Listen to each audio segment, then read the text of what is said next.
vocês pelas redes sociais, sempre colaborando, e acho muito bacana o trabalho de vocês. Tem algumas pessoas aqui que já são conhecidas minhas, que já me conheceram no seminário, a Priscila, o Wellington, a Angélica, e é um prazer, mais uma vez, estar aqui com vocês. E hoje eu vou falar sobre liderança. E eu acho que é um tema, como o pastor falou, um tema muito pertinente aos nossos dias, é um tema muito próprio de se falar nesses dias, e é um dia em que a igreja ela tem perdido esse senso de formação de liderança.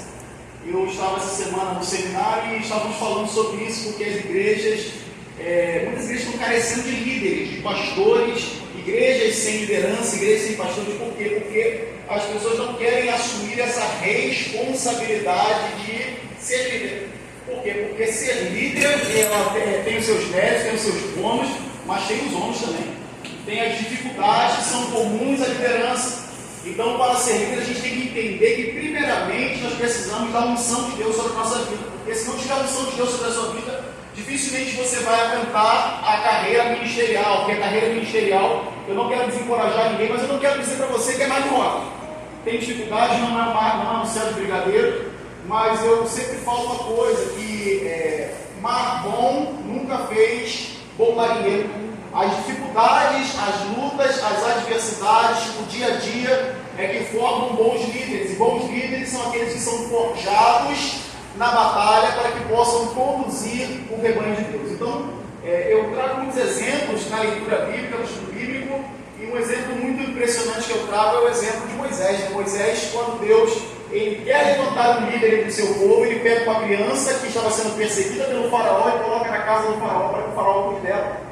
Então aquela criança passa 40 anos aprendendo a ser príncipe. Por quê? Porque escravo não liberta escravo, quem liberta escravo é príncipe. Então Deus ele vai agir com propósito, e a desgraça vem sobre Moisés. Ele, por causa de uma confusão, ele mata um homem, ele é levado, ele é conduzido ali até Midian, no deserto. Ele passa mais 40 anos apacentando ovelhas, porque para ser pastor tem que aprender a pastorear. Então somente depois disso que Deus pega Moisés, encontra com ele e fala assim: Moisés, eu escolhi você. Moisés nem sabia que toda aquela vida dele, todos os processos que ele atravessou ao longo dos anos, eles faziam parte de um propósito final. E esse tema é muito importante, porque o tema é isso: é líderes fortes com propósito. E o que é propósito? Propósito é objetivo. Propósito é você saber aonde quer chegar. Propósito é uma meta estabelecida. Então, para começar, eu não consigo chegar a lugar nenhum se eu não tiver um propósito. Então, o grande problema das igrejas hoje, eu vejo no cenário nacional, que são igrejas que às vezes perderam o propósito. Igrejas que às vezes são muito grandes, igrejas que eram relevantes, já foram relevantes há algum tempo, mas num determinado tempo da sua caminhada perderam o propósito. E o que a gente não pode perder ao longo da caminhada é o propósito. Mas o tema não fala só de líderes com propósito, fala líderes fortes com propósito. E o que é ser forte? A definição de ser forte a palavra ser forte é semelhante a ser resistente, ser corajoso, ser resiliente. É a pessoa que aguenta a tribulação, é a pessoa capaz de se reinventar em momentos de dificuldade, é a pessoa capaz de administrar os seus pensamentos, as suas emoções, o seu comportamento e administrar as adversidades para que ela alcance o propósito. Então o tema tem tudo a ver. Líderes fortes com um propósito. E eu quero falar nessa tarde sobre um líder em especial que fala muito no meu coração, que é o apóstolo Paulo. E eu quero que você abra a sua Bíblia lá em Filipenses, capítulo 3, do verso 10 ao verso 14.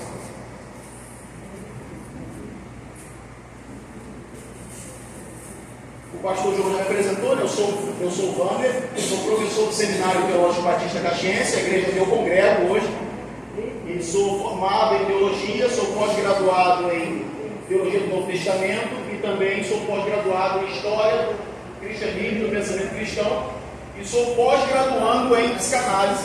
Logo serei formado em psicanálise também. Então, por que eu falo isso? Porque a carreira ministerial exige isso também. Exige que nós estejamos sempre nos preparando para algo novo que está por vir. Eu creio que Deus tem grandes coisas a realizar nas nossas vidas. Então, para tudo aquilo que Deus quer realizar nas nossas vidas, nós precisamos estar preparados para enfrentar os desafios que virão. Então abra sua Bíblia aí, Filipenses, capítulo 3, do verso 10 ao verso 14. Todos acharam? Amém. Diz assim a palavra do Senhor: desejo conhecer Cristo, o poder da sua ressurreição e a comunhão dos seus sofrimentos, conformando-me com ele na sua morte, para ver se de alguma maneira posso chegar à ressurreição dentre os mortos. Não que já tenha alcançado ou que seja perfeito, mas prossigo para alcançar aquilo para o que eu fui alcançado por Cristo Jesus.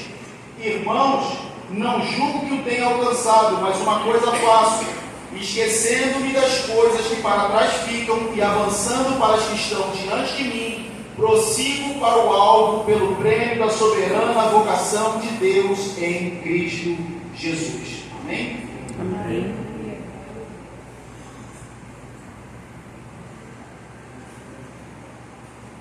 Então, quando foi apresentado esse tema, esse texto me veio automaticamente na cabeça, mas eu relutei e escrevi sobre esse texto e pensei em outro texto para falar. E eu trabalhei nesse outro texto de forma extensiva, busquei e-mail, busquei subterfúgios, explicações. Aí hoje de manhã eu estava já com o texto todo preparado e de repente o texto parece que começou a fugir da minha cabeça, as palavras começaram a não colar uma com a outra, aquilo estava tudo encaixado, parecia que não encaixava. E o primeiro texto que tinha me vindo à cabeça me voltou à tona. E eu entendi de Deus e falei assim: olha, era aquele texto que eu tinha te dado.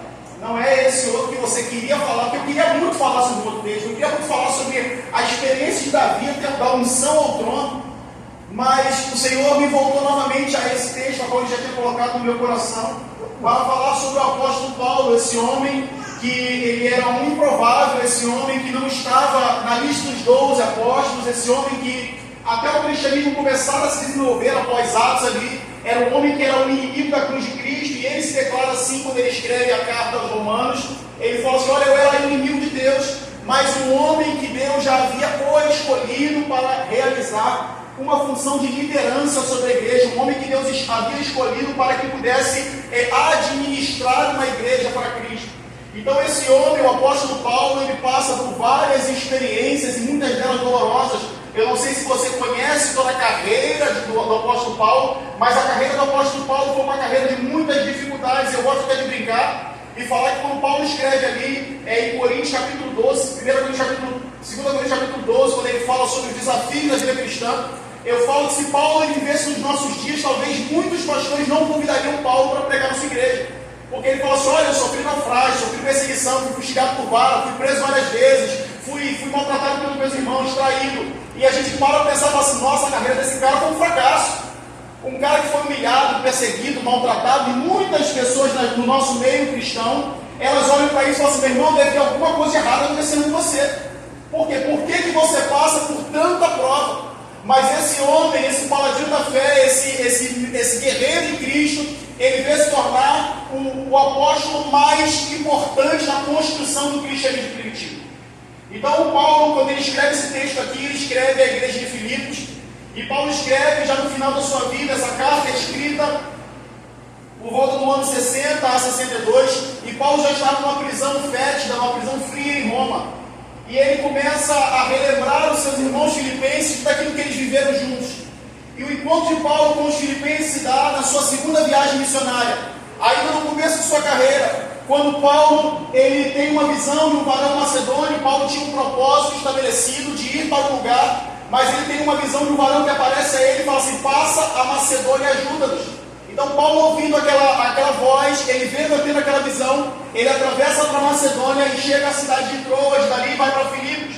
Em Filipos, Paulo estabelece a primeira igreja fundada em um continente europeu. A igreja de Filipenses é a primeira igreja em um continente europeu. Então Paulo, quando ele chega ali, ele encontra uma mulher chamada Lídia, uma vendedora de púrpura na cidade de Tiatira, e ali ele evangeliza aquela mulher, uma temente a Deus, uma mulher que cria no Deus de Israel, mas ela não seguia o padrão de culto judeu. E Paulo evangeliza ela e fala de Cristo, e aquela mulher recebe o amor de Cristo, recebe Paulo em sua casa, e ali é instituída a primeira igreja na Europa. Então Paulo ele se mantém fugindo naquela cidade, e Paulo todo dia ele vai para um lugar buscar a Deus em oração. E diz o texto que Paulo, indo para um lugar de oração diariamente, uma menina tomada por um espírito de pitonisa vai diante dele e fala assim: olha, ali vai o nome de Deus, ali vai o nome de Deus. E diariamente ela falava isso. E talvez você olhe nesse texto e veja assim: poxa, não tem nada demais a menina falar que ele é o homem de Deus. Ele não era o homem de Deus, ele era sim o homem de Deus. Mas o grande problema nesse texto que eu vejo na vida de Paulo é que o elogio tem muito mais capacidade de derrubar você do que a crítica. Aquela menina, ela fala com ele: olha, vai ali o nome de Deus. E quem estava possuído por aquela menina era o Espírito. E o Espírito, ele sabia que a forma como eu tenho de derrubar esse homem é elevar o ego dele, para que ele possa se inflar e começar a acreditar que quem realiza as coisas é ele, não Deus a que ele serve. Então Paulo, olhando e já tendo o espírito de discernimento, ele fala assim: olha, sai dela. E o espírito sai daquela menina naquele momento. E os donos daquela menina tiveram um grande prejuízo e colocam Paulo na prisão. Mas Paulo, que estava indo para um lugar de oração com Silas, ele é preso. Mas quando você tem propósito, o lugar que você está não determina o seu posicionamento. Paulo, ele estava indo para orar e levaram ele para a prisão. Então ele não consegue ir para o lugar de oração. Então ele faz a prisão um lugar de oração. E Paulo chega na prisão e começa a louvar, começa a orar. E acontece que o texto bíblico relata que acontece meia-noite, um fenômeno sobrenatural acontece, um terremoto enorme, e as cadeias se quebram, as paredes caem, e os presos são soltos naquele momento. Então Paulo não foge, ele salva a vida do carcereiro, e assim ele ganha uma grande parte da cidade para Cristo. Por que eu estou falando isso? Esse é o encontro de Paulo com os filipenses. Então Paulo, ele sai da cidade de Filipos, mas ali estabelece uma igreja. E essa igreja passa a ser uma igreja relevante na vida de Paulo. Uma igreja que o ajuda, uma igreja que o incentiva, uma igreja que o encoraja, uma igreja que ora por ele. E eu quero falar de algumas características do apóstolo Paulo nessa jornada de liderança, para que você possa entender o que é ser um líder forte e com propósito. O primeiro ponto que eu quero trabalhar é que um líder forte não anda sozinho.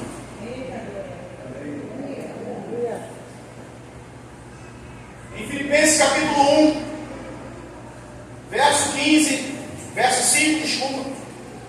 Filipenses capítulo 1, verso 5. Paulo diz, verso 4 primeiro: fazendo sempre em todas as minhas orações súplicas por todos vós com alegria. Verso 5: pela vossa cooperação no Evangelho desde o primeiro dia até agora. Então Paulo, ele entende que ele sozinho não é nada. Um líder sozinho não chega a lugar nenhum. Um líder só é líder porque ele tem liderados ao seu lado. Um líder, ele não alcança objetivo nenhum estando sozinho. Então o líder, ele não foi feito para andar. O líder é aquele que junta pessoas, tem a capacidade de agregar pessoas à sua volta. E o líder é aquele que tem a capacidade de gerir um grupo e fazer com que todos no grupo sintam a sua importância no propósito a qual ele foi chamado. O líder não é aquele que bate no peito e fala assim: a obra é feita por minha causa.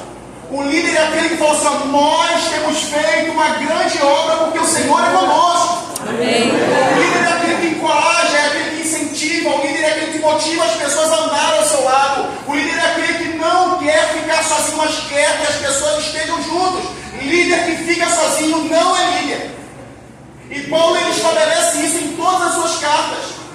Paulo começa a carta de Filipenses escrevendo assim: Paulo é Timóteo. Paulo sempre tem alguém andando ao seu lado. Paulo sempre tem alguém caminhando com ele. Em todas as suas cartas ele faz um vasto relatório de agradecimento aos cooperadores que ele tem na fé. Irmão, se você é líder, se você chegou ao posto que você está hoje, creia que você não chegou sozinho. Primeiro, Deus te colocou nesse lugar. Segundo, Ele estabeleceu pessoas para andarem ao seu lado, para fazer o seu ministério fluir. Amém. Então o líder, que ele pensa que ele é alguma coisa sozinho, ele não é nada. Isso quer dizer o quê? Pessoas precisam de pessoas. Deus, quando ele cria o homem e fala assim: olha, não é bom que o homem viva só. E alguns cristãos, eles pegam esse texto para trazer para uma linhagem marital de homem e mulher. Olha, Deus estava falando que o homem precisa de uma mulher e a mulher precisa do homem. Não é isso somente, irmão. É isso, mas não é somente isso. A questão de um homem não poder viver só é que o homem não foi feito para andar sozinho. Agora psicanálise. A solidão leva à loucura e a loucura leva à morte. Então, líder que vive sozinho, líder que se isola, líder que não busca comunhão, é um líder que enlouquece e morre. Então você precisa ter ao seu lado pessoas a qual você possa confiar, pessoas a qual você possa colocar cargos para ela fazer, pessoas que você possa delegar funções, pessoas que você possa confiar e pessoas que estejam ao seu lado para te encorajar. Mas professor Wander, tem pessoas que às vezes andam do nosso lado para tentar nos derrubar. Isso vai sempre acontecer, irmãos. Isso vai sempre acontecer. Mas entende uma coisa, irmão. Se você é um líder que foi colocado no posto de liderança por Deus, ninguém irá tirar você do lugar onde você está. A liderança, no contexto divino, no contexto cristão, ela é estabelecida por Deus. Olha só que interessante. Aí eu vou falar do texto que eu tinha estudado para pregar, que é o texto de Davi. Saul era rei de Israel. E Samuel estava lá, bajulando Saul, e Deus falou assim: Samuel, por que você está com pena dele? Eu já escolhi um novo rei. Eu já escolhi um novo rei. E lá em Salmo 89, Deus fala assim: ó, achei Davi meu servo, com meu santo óleo ungi. Mas olha que interessante, Davi é ungido rei, e ele passa 15 anos sofrendo para assumir o trono. Mas em momento algum fala assim: o trono é meu. O trono é meu, foi Deus que me ungiu a assumir o trono. Não, irmão, Davi é um rei no trono. E Davi sabia assim: ó, Deus me ungiu para sentar no trono, mas a minha hora ainda não chegou. Amém, Senhor. Então, se você foi chamado por Deus para liderança, irmãos, entenda isso: a sua hora vai chegar. Líder que é líder não briga por posto de liderança.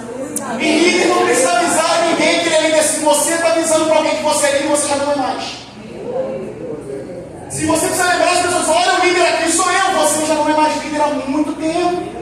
A liderança, ela se evidencia. E como eu falei, o líder não anda sozinho. Quando ele é líder, ele não precisa bater no peito e dizer que ele é líder. As pessoas falam assim: pastor, eu quero andar com o Senhor, eu quero ajudar o Senhor, eu faço parte dessa grande obra, porque eu entendo que Deus colocou o Senhor sobre essa igreja para liderar um povo santo. Amém.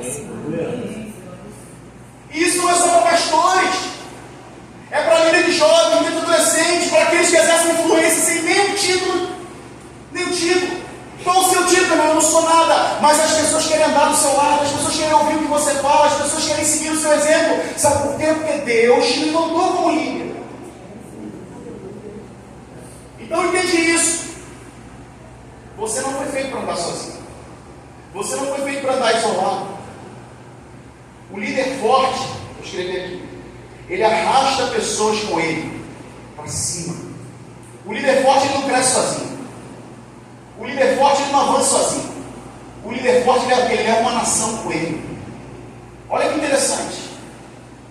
Quando a gente vai na história de Israel, quando o líder ele seguia Deus, toda a nação seguia Deus. Quando o líder se afastava de Deus, ele levava toda a nação ao pecado.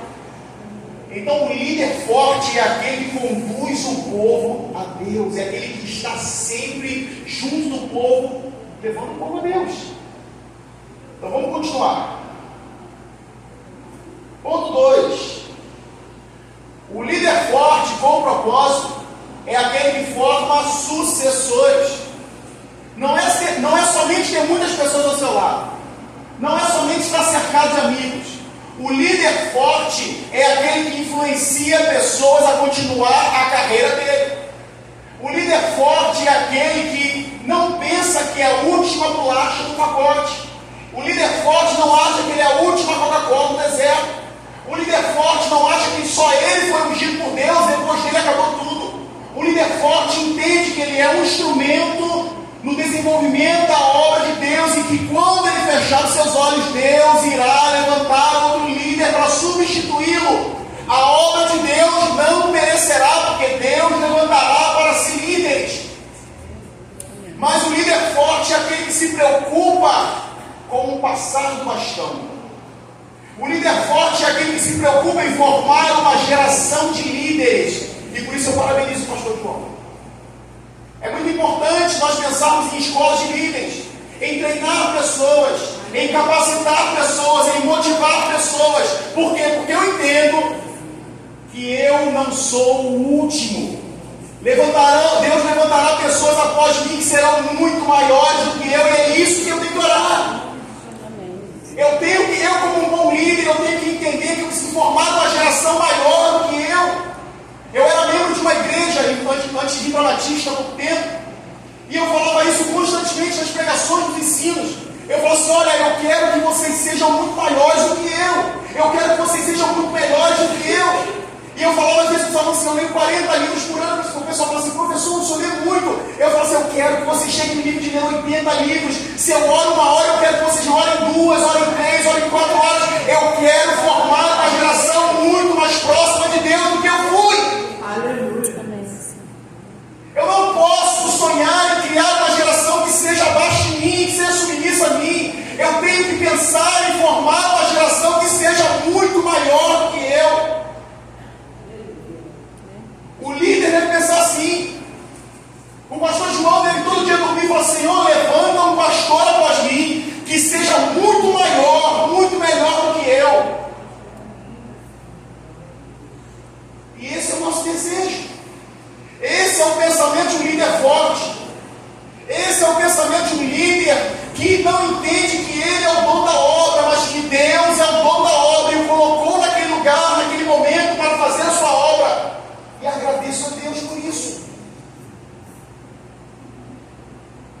Então, a minha grande preocupação nos últimos dias, e esse ponto aqui pega muito, porque eu tenho verdadeiramente falado isso, porque eu vejo que nós temos perdido um pouco do cuidado com as gerações que estão se levantando, as nossas crianças, os nossos adolescentes. E eu não falo somente no âmbito da igreja, eu falo de nós cristãos em nossas casas. Às vezes nós delegamos o cuidado dos nossos filhos ao telefone. Às vezes nós delegamos o cuidado dos nossos filhos à televisão. Por quê? Porque nós não temos tempo para criá-los. E eu fico pensando, nossos pais, nossos avós que tinham muito mais trabalho, às vezes tinham 7, 8 filhos e cuidavam dos filhos, e sentavam conosco e ensinavam a palavra. E eu lembro, eu falo muito isso, eu falo assim: olha, eu era criança na escola bíblica dominical, e tinha um professor que mostrava os quadrinhos e falava assim: lê Gênesis, Êxodo, Levítico. E eu falo assim: desde criança eu aprendi a falar os livros da Bíblia de trás para frente e de frente para trás. Por quê? Porque havia uma preocupação na formação de uma geração de líderes fortes. Amém. Mas será que nós temos a mesma preocupação? Ah, Wanda, mas são crianças, não interessa. É de criança que se forma líder. Verdade. É de criança que você forma o interesse pela palavra de Deus. Você tem que formar líderes fortes. Então eu tenho que ensinar minha filha todo dia que ela precisa crescer entendendo o que é ser uma mulher de oração. Eu tenho que mostrar a minha filha todo dia que ela precisa crescer amando a palavra de Deus acima de todas as coisas. E como eu faço isso? Eu faço isso influenciando ela. Não peça para o seu filho orar se você não ora. Não peça para o seu filho ler a Bíblia se você não lê a Bíblia. Não peça para os seus liderados fazer alguma coisa que eles ainda não viram você fazer. Aleluia! É líder melhor. Sabe por quê, irmãos? Porque eu falo às vezes assim, que eu leio 40 livros por ano, e penso assim: cara, o Wander é mostrado, não é que isso precisa mostrar. Porque eu estava no seminário, irmãos, e quando eu comecei, quando Deus me direcionou a fazer um seminário teológico, eu descobri minha paixão. Eu sou apaixonado por teologia. E eu vi um professor, ele falando que ele estudou com o Russell Shedd, com o Dr. Shedd. E ele falou para o Dr. Shedd assim: Dr. Shedd, eu leio 10 livros por ano. Aí quem não conheceu o Dr. Russell Shedd, ele tinha um sotaque arrastado, e o Dr. Shedd falou para ele assim: ó, muito pouco. 10 livros por ano, você não vai ser teólogo. Aí ele perguntou: quantos eu tenho que ler? No mínimo 40. E esse professor falou assim: mas 40 é muito livro. E quando eu vi aquela história, eu falei assim: eu preciso ler 40 livros por ano. Sabe por quê, irmãos? Porque como eu vou chegar para um aluno meu daqui para frente e falar para ele assim: ó, você precisa ler 40 livros por ano, se eu não faço? Eles precisam olhar para ele e falar assim: é possível porque ele faz. Então, como é que eu vou exigir que uma igreja, com um liderado meu, seja santo se eu não busco a santidade? Como é que eu vou exigir que um liderado meu seja um homem de oração se eu não for um homem de oração? Como é que eu vou exigir que um aluno meu, que um liderado meu, conheça a palavra de Deus se ele olha para mim e não vê a palavra de Deus transparecer a partir da minha vida? Então eu faço isso porque eu quero formar uma geração muito maior do que a geração que está aqui. E eu me preocupo muito com essa geração que nós estamos vivendo. Eu me preocupo muito com os jovens, o que vai ser de nós quando passar essa geração que buscou a Deus, essa geração que tem sede de Deus, o que vai ser? Sabe por que eu me preocupo, irmãos? Porque aqueles que trouxeram o Evangelho para nós, aqueles que nos evangelizaram, aqueles que vieram do seu continente para cá para trazer a palavra de Deus, eles hoje estão lá clamando um socorro, o Evangelho na Europa acabou. Mas não foram eles que trouxeram o Evangelho para nós, não foram eles que nos evangelizaram, acabou lá. Sabe por quê? Porque aquela geração morreu e não houve uma geração que se levantou após ele. Mas eu quero que nesse lugar, eu creio que no Brasil se levantará uma geração muito maior do que essa geração. A escola de líderes da Pedra Angular vai chegar um dia, e eu creio, tomara que seja no governo do pastor João. Ele vai ter que alugar um turno para fazer. Em nome de Jesus. Temos que crer nisso, irmãos. O Senhor vai levantar uma geração sedenta pela palavra. E eu preciso batalhar para isso. Mas sabe o que acontece? Eu não estou vendo adolescentes aqui.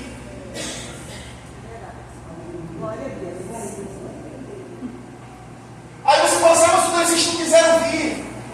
Mas por que você não convidou, pai? Meu Deus. Por que você não convidou, avô? A gente precisa incentivar nossos filhos, nossos netos. Fala assim, ei, o bastão vai passar para você, futuramente será você. Amém, Senhor. Futuramente será você. Talvez ele vai sentar nessa cadeira e não vai entender muita coisa que está sendo dito. Mas essa semana eu estava numa aula com o pastor Piratã. E ele estava falando assim, pastor, eu lembro do senhor numa palestra 10 anos atrás. E ele acabou a aula e falou assim, Wander, você lembra do que eu falei 10 anos atrás? Eu falei, claro que eu lembro. E comecei a falar, o senhor falou sobre pastor, chamado para profissão, e falou isso. E ele falou assim, cara, você lembra de 10 anos atrás? Eu falei assim, claro que eu lembro. E eu falo sobre isso ainda hoje. Talvez naquela época eu não tivesse o entendimento que eu tenho hoje, mas eu guardo aquelas palavras. Então, não pense você que um adolescente, às vezes está do seu lado, ele não está entendendo o que você está falando. Talvez ele não esteja dando atenção, mas aquilo está guardado na cabeça dele. E no tempo certo Deus vai trazer à tona. Então se preocupe em formar uma geração muito maior do que a que você é. O líder forte forma líder forte.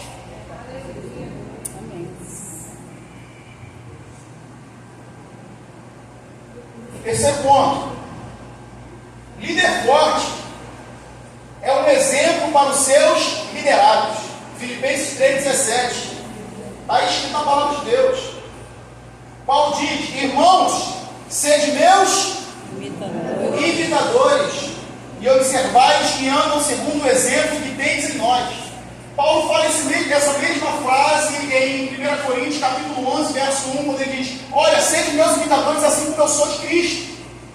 E esse ponto aqui me pega muito, porque eu tenho palestrado muito, falado muito sobre isso, ensinado muito sobre isso, pregado muito sobre isso. Não nesse texto, é claro que eu uso esse texto como uma base, mas eu uso sempre o texto de João, o texto de Atos, lá, capítulo 4, quando Pedro e João, eles estão indo para o templo e param diante da porta formosa. E eles veem ali um homem coxo, e aquele homem pede a eles uma esmola. E Pedro fala para aquele homem e fala assim, ei, olha para mim, eu não tenho prata nem ouro, mas o que eu tenho eu te dou em nome de Jesus. Levanta e anda. Agora, o que isso tem a ver com o que está falando? O que isso tem a ver sobre ser um exemplo? Tem a ver porque eu tenho visto pessoas hoje falando assim, eu não sou crente, irmão, porque ser crente igual ao fulano, ser crente igual ao ciclano, ser crente igual ao pastor tal, eu não quero ser. E qual é a minha posição nesse momento? Eu tenho que ser Pedro. Eu tenho que falar assim, ei, não olha para ele não, olha para mim. que ser a pessoa que levanta o pendão do evangelho e fala assim: olha para mim, bater no peito, chamar a responsabilidade para si. O líder de verdade é aquele que fala assim: ei, não olha para ele não, olha para mim, anda comigo, fica ao meu lado, vê o meu comportamento, vê como eu sou, vê como é a minha rotina, vê como é que eu oro, vê como é que eu busco a Deus, vê como é que eu leio a Bíblia, vê como é que eu falo. Se o meu comportamento não vai condizente com a palavra de Deus. Sabe qual é o problema? O problema é que a sociedade começou a se acostumar com os padrões errados, e sempre que ela vai falar alguma coisa, ela usa o padrão errado, e eu não posso ser o padrão errado. Eu tenho que ser a quebra de paradigma numa geração. Lá em Atos, capítulo 8, capítulo 11, se eu não me engano. Lá em Atos, capítulo 11, é a primeira vez que os cristãos são chamados cristãos. Fala assim: em Antioquia eles foram chamados cristãos pela primeira vez. E por que eles foram chamados cristãos? Por que eles foram chamados cristãos? A palavra cristão, ela significa literalmente imitador de Cristo. Eram pequenos cristãos, pequenos cristos. Então, quando chamaram os cristãos de cristão, o intuito daqueles que chamaram era um intuito pejorativo, era de implicância. E eu lembro que quando eu era criança, botavam muito apelido em mim, para me irritar. E talvez essa fosse a ideia deles: vamos botar um apelido neles para que eles possam ficar irritados com o apelido. Mas já viu aquela história de que, olha, o apelido pega. Então os cristãos foram chamados cristãos de uma forma pejorativa. E por que eles foram chamados assim, de imitadores de Cristo? Porque eles andavam igual Cristo. Eles falavam igual Cristo. Eles pensavam igual Cristo. Eles se comportavam igual Cristo. Eles tinham o seu modo de agir, o assentar, o levantar, a mesa da comunhão era igual ao modo que Cristo realizava. Então aquelas pessoas foram chamadas cristãos porque o seu comportamento era completamente exato ao modelo de Cristo. Então, quando eu me declaro cristão, eu digo que eu sou um imitador de Cristo. Eu imito os padrões, eu imito os conceitos, eu imito as falas, o comportamento, tudo que Cristo fazia. Eu tenho que tomar como padrão para a minha vida. Isso é ser cristão. Amém, Senhor. E quando Paulo fala: seja meus imitadores, como eu sou de Cristo, Paulo fala assim: seja cristão como eu sou. Imita Cristo como eu imito a Cristo. E por que Paulo fala isso aos filipenses? Porque os filipenses, eles não tiveram a dádiva de ver Cristo. Paulo viu Cristo ressurreto. Paulo teve um encontro com Cristo no caminho de Damasco e viu Cristo. E Paulo se aprofundou na palavra de Deus. Paulo se aprofundou nos ensinos. Paulo passou 3 anos nas Arábias, recebeu revelações de Deus. Depois foi para Jerusalém buscar com os apóstolos que andaram com Cristo como é que ele era, para que ele formulasse o seu comportamento. Aqui no texto de Filipenses, Paulo fala assim: olha, eles querem se gloriar, eu posso muito mais, porque eu fui circuncidado no 8º dia, linhagem de Israel, tribo de Benjamim, hebreu de hebreus, segundo a lei fariseu, segundo o zelo perseguidor da igreja, segundo a justiça que era na lei irrepreensível. O que porém para mim era lucro, considerei perda por causa de Cristo. Então Paulo fala assim: eu tinha uma formação, eu tinha uma estruturação, eu era alguma coisa, eu pensava ser alguma coisa. Quando eu conheci Cristo, tudo isso foi jogado no lixo e eu passei a ser semelhante a Ele. Então não é o que você era, é o que você se torna em Cristo. Então Paulo se torna em Cristo, um verdadeiro cristão, e ele passa a se comportar igual a Cristo. Tanto que ele fala: olha, tanto que diziam: aquele que nos perseguia agora prega a palavra de Deus. Que coisa maravilhosa! Então esse homem aqui, ele muda o seu comportamento, e ele fala assim: sede meus imitadores. Olha só, Paulo se garantia tanto do comportamento, que ele fala assim: ele olha para mim e imita, porque eu imito a Cristo. E sabe qual é o problema? O problema é que essa geração de hoje, ela fala assim: não olha para mim não, porque eu sou pecador. Olha para Jesus. Ei, querido, o mundo não vai ver Jesus se não ver Jesus em você. O mundo está olhando para você, esperando você manifestar a glória de Deus. Então não peça a Deus que levante uma outra geração. Senhor, faça nessa geração, derrama o teu espírito nessa geração, levanta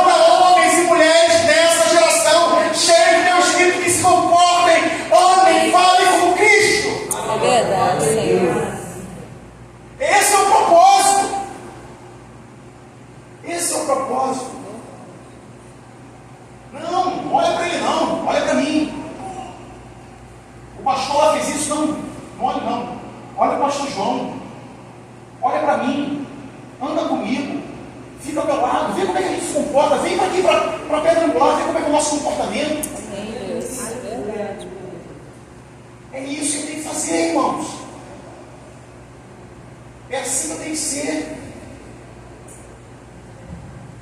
Um exemplo para os meus liderados.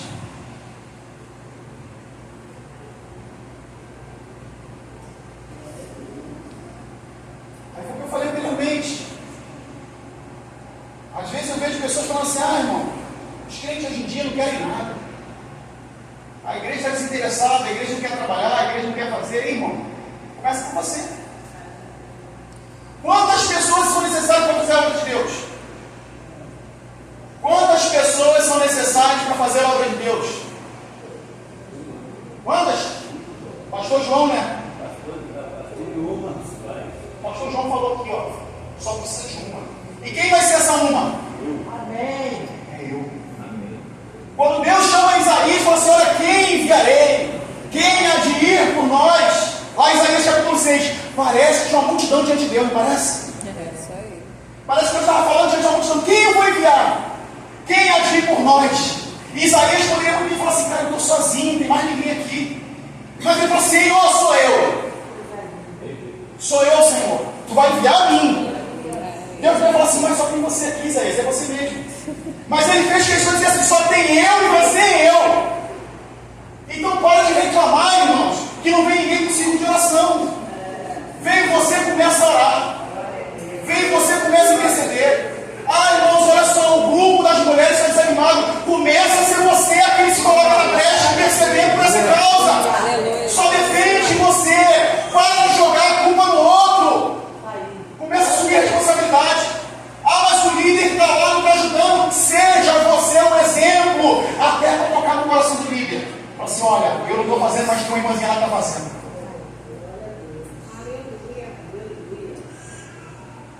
Aí eu lembro muito, eu gosto muito de esporte.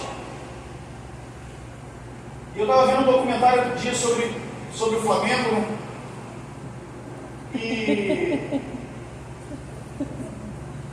E o jogador estava falando assim: poxa, eu cheguei lá e eu estava meio assim, e quando eu vi o Zico correndo, o Zico voltando para marcar, ele falou assim: poxa, ele falou assim: eu não faço isso. Eu não faço isso, eu não corro, eu não volto a marcar. Mas quando ele viu o Zico fazendo, ele falou assim: poxa, é o Zico, né? E o cara falou assim: poxa, se o Zico faz, por que eu não posso fazer? Mas onde é que você quer chegar com isso? Que um líder forte, ele muda até as convicções das pessoas. Eu não vou fazer por causa disso, daquilo, mas o líder está fazendo. Eles falam assim: poxa, não era para ele estar fazendo, mas ele está fazendo. Aí aquilo que ele faz, ele toca no coração de outras pessoas. Começa a ser exemplo, meu irmão. Começa a ser exemplo. Como é que você quer que seja a próxima geração? Qual o seu desejo para a próxima geração? Talvez você fale assim: eu queria que a geração fosse a próxima geração fosse uma geração cheia do Espírito. Então você começa você sendo cheio do Espírito. Sabe por quê, irmãos? Tem coisa que a gente vai pensar pedir a Deus hoje e vai realizar na próxima geração. Eu gosto muito, quando eu falo de avivamento, eu gosto muito de falar do Evan Roberts. Quem conhece o Evan Roberts aqui? Evan Roberts é um rapaz lá no país de Gales. E o Evan Roberts, ele tinha uma oração, em 18 anos orou por uma causa. E a oração dele era só essa: Senhor, derrama teu Espírito sobre essa nação.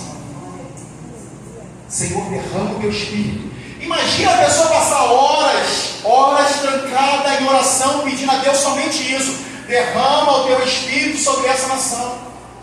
18 anos se passaram, e quando o Senhor derramou o Espírito, irmão, 100.000 pessoas se dobraram ao Senhor em uma semana. Aí a gente às vezes, irmãos, quer orar a Deus e fala assim: mas eu estou orando, mas com que intensidade, com que força, com que insistência? Porque se eu quero dar um exemplo de uma geração cheia de Espírito, eu tenho que começar clamando para que o Espírito seja derramado nessa geração. Sabe por quê, irmãos? Para que a próxima geração, quando se levantar, ela fale assim: olha, nós somos fruto de uma geração que orou e buscou incessantemente a Deus, e por isso ele veio. Glória a Deus. Por isso ele veio. Vamos lá, irmãos, eu não estou acompanhando a hora aqui. Vou correr. Não tem medo de expor as suas imperfeições, ao ponto 4. Paulo fala lá em Filipenses 3,12, olha só. Não já tenha alcançado. Paulo ele tinha um propósito, no verso 10 ele deixa o propósito estabelecido, e o propósito era conhecer a Cristo. Olha, eu quero conhecer a Cristo, mas ele fala, não julgo ter alcançado isso.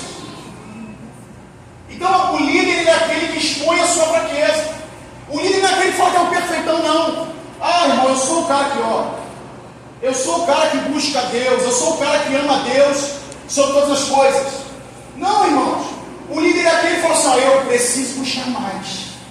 Eu preciso orar mais. Eu não tenho buscado a Deus o tanto quanto eu deveria buscar. Isso é sinal de fraqueza?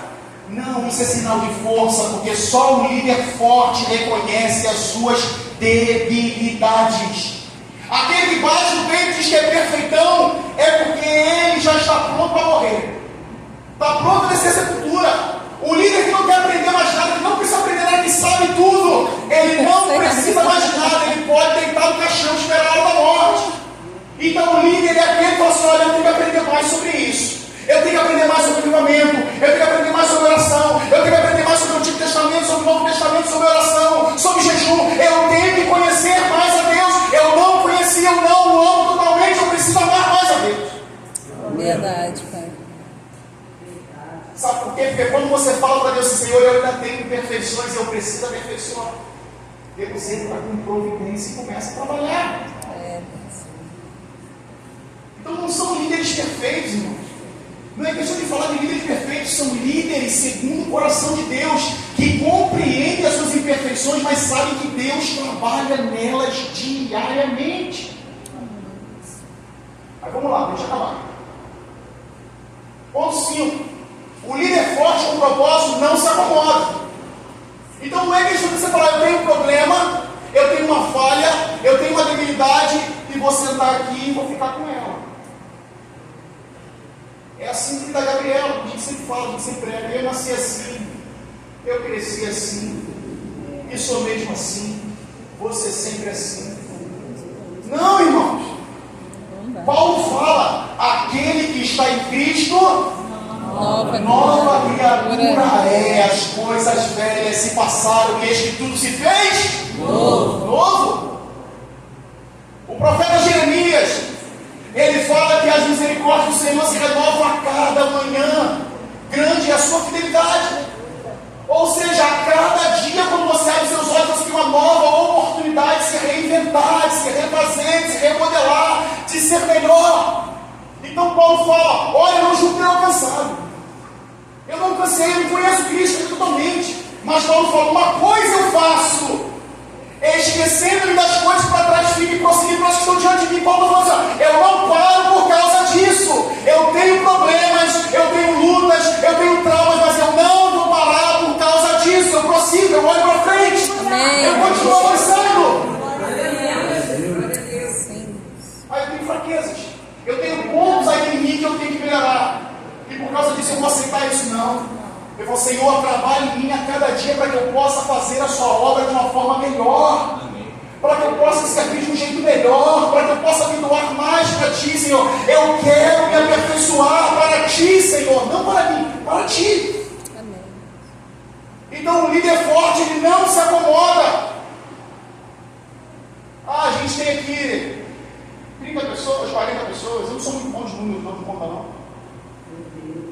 Mas eu tenho que pedir, irmão, não é só o pastor não, irmãos. Não é só o pastor não, é a igreja, é você que tem. É falar assim, se esse ano teve 30, 40, eu tenho que orar, Senhor, ano que vem tem que ter 100. Amém. Ano que vem tem que ter 150. Tem que ter 200. Eu tenho que ir aperfeiçoar, não posso ficar acomodado com aquilo que já está. Irmão, já ganhamos o bairro, tá bom? Então vamos ganhar o município. Aleluia. Vamos ganhar esse país para Cristo. Em nome de Jesus. Vamos levar as nossas crianças a conhecer a Jesus. É não se acomodar. Ah, mas minha vizinhança, meu bairro está perigoso.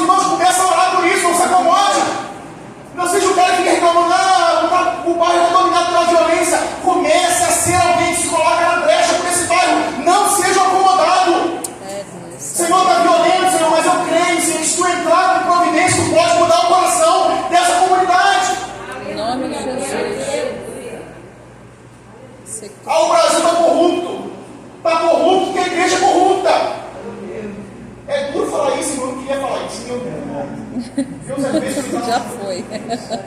Eu não queria falar isso, irmão. Já foi.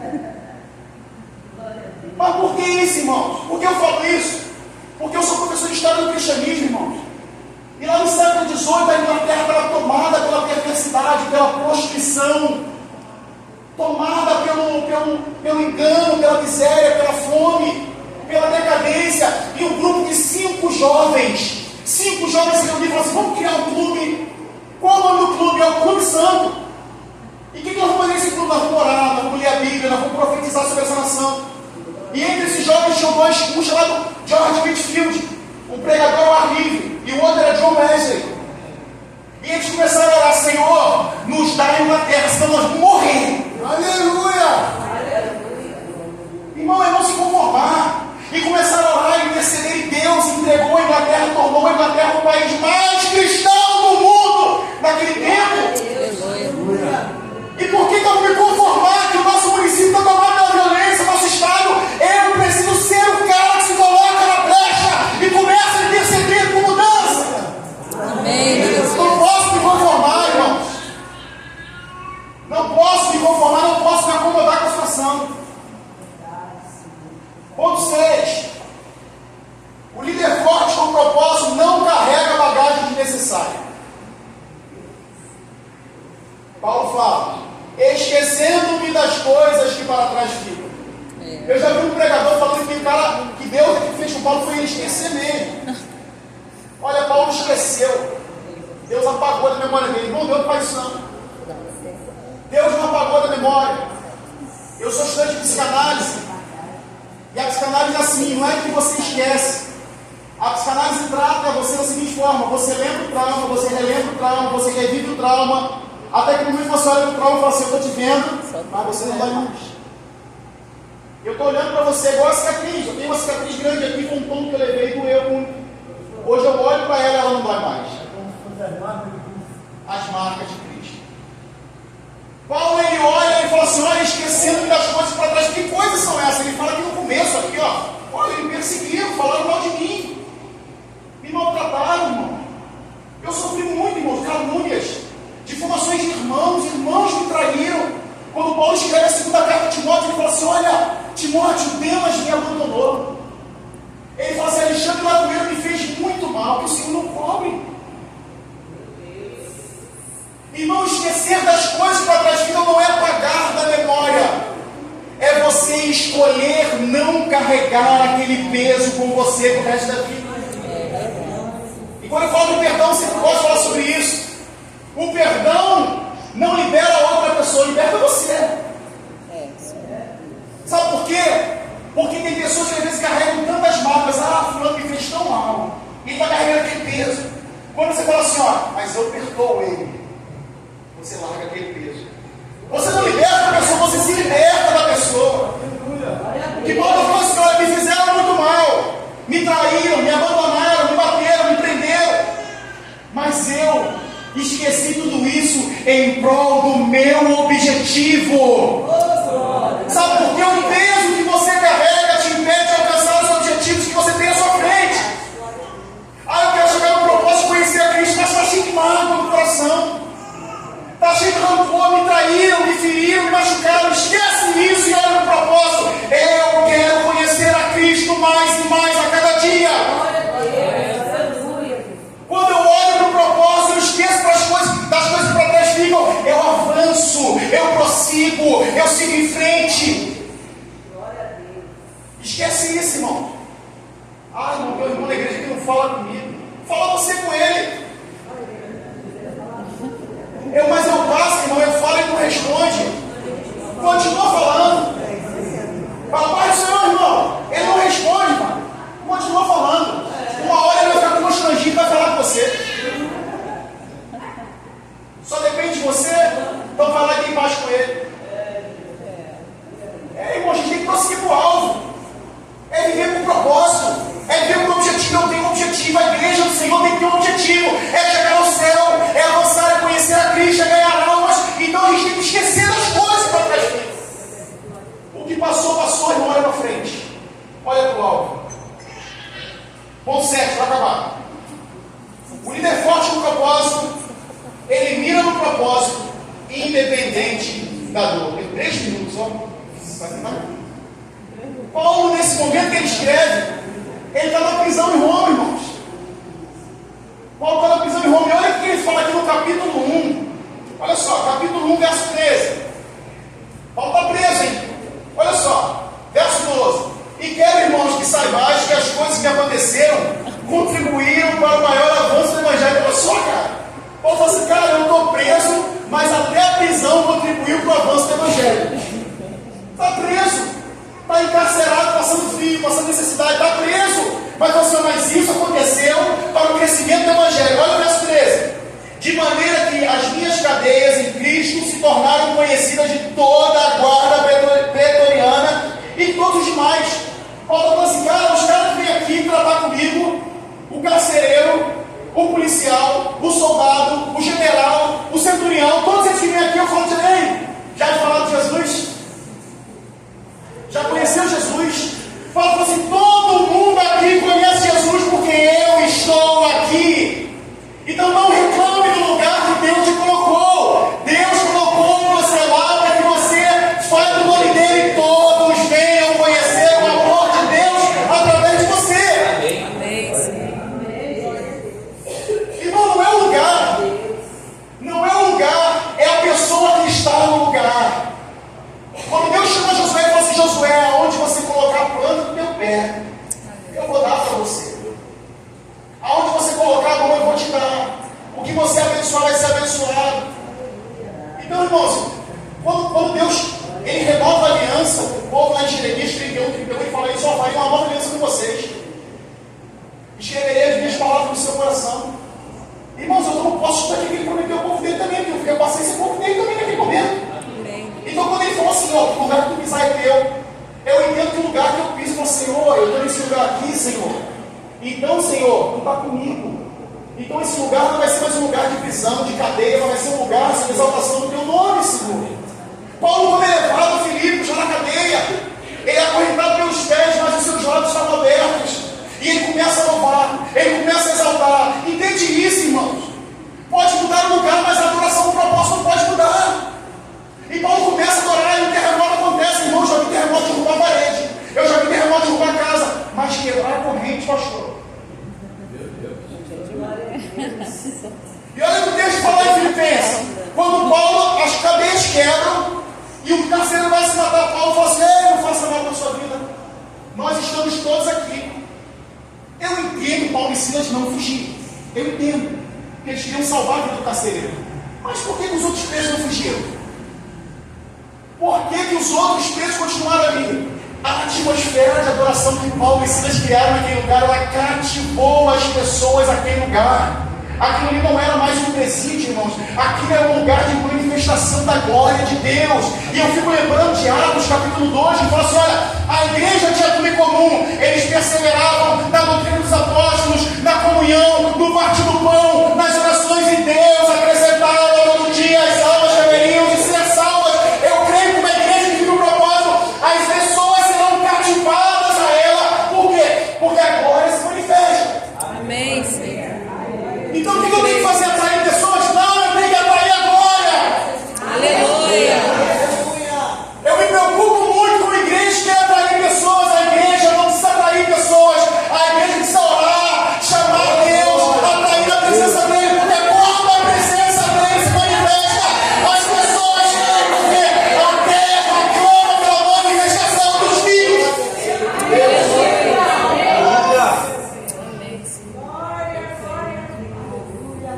Está doendo? Mira no propósito. Amém. Mira no propósito, Senhor, a minha dor é tão grande. Mira no propósito, filho. Paulo ora 3 vezes, Senhor, está doendo esse espinho, Paulo, minha graça não te basta. Basta, Senhor. Não vou reclamar mais. O propósito é maior que você. Mira no propósito. Líder forte, mira no propósito e avança. Deus te chamou para avançar, para progredir. Então fica com essa palavra. Deus te abençoe.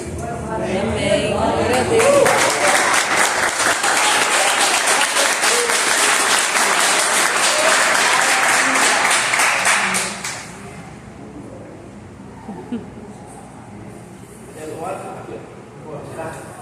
Aí manda pra mim. Manda pra mim. Vamos ganhar da mídia aqui. Quer receber a sua palavra, amém? Amém. Quero ouvir agora, pastor querido.